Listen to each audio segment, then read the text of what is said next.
All right, you're taking a look at Mercedes-Benz Stadium right there on your screen, where a little less than a year from now, the World Cup will kick off right here in Atlanta. We're talking about 8 matches in all, including one of the semifinals.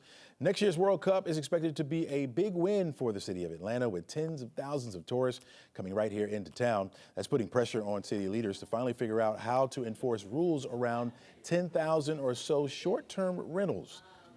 11Alive investigator, senior investigator Rebecca Lindstrom joins us now. And Rebecca, you're hearing from some residents who are tired of all these public hearings. They want to vote. That's absolutely right. I mean, the city has been discussing this since 2019.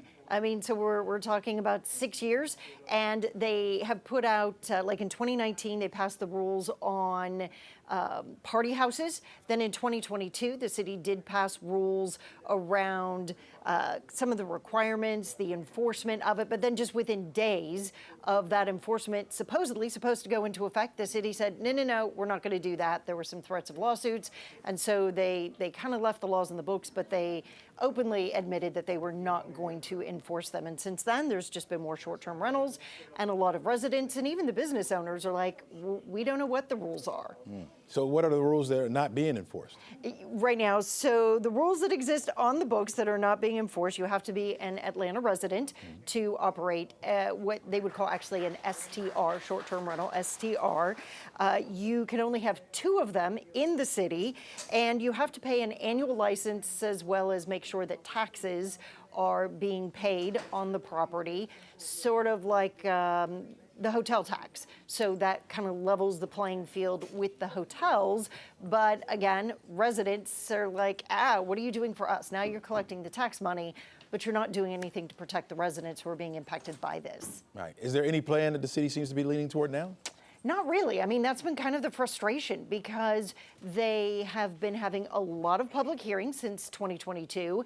And people have been coming out, they've been speaking, sharing concerns on all sides of this issue, but we're really just seeing ordinances that never actually seem to come up for a vote. And I talked with the city council president about why this is just so difficult to get across the finish line. Here's what he had to say. I think there are 3 kinds of STRs that we're trying to make a policy that fit all 3. One is an owner who may have an in-law suite in the back that they rent out. One is somebody who may have 2 or 3 properties. Maybe their next door house got sold and they bought it, and that's a very small kind of property portfolio. And then you have those that have dozens of properties, and they're primarily maybe catering to the film and TV industry, or maybe just running a medium-sized business. There are different kinds of requirements around each of those 3. Yeah, have any cities set rules around these types of rentals? Absolutely, which only adds to the frustration and confusion from residents as to why Atlanta can't seem to do it. Cities like LA, Chicago, New York. I know I rented a place in New York several years ago when my family was up there. And then when I heard that New York had passed these rules, I was like, wait a minute, you've got to be, something's got to be wrong here. So I went back on one of these platforms and I looked, and sure enough, now it sort of says, rent a room and share it with Joe. So in New York, you can only have an STR if you are renting essentially a room out of your house. No freestanding apartments, things like that are accessible. Why does the city think the World Cup will change anything? I'm not really sure because, again, there is no vote scheduled. But when I talked with the council president, he said, I think it is the World Cup that's going to make us finally push this to the finish line. I think that this is going to put the pressure on the city to get something done.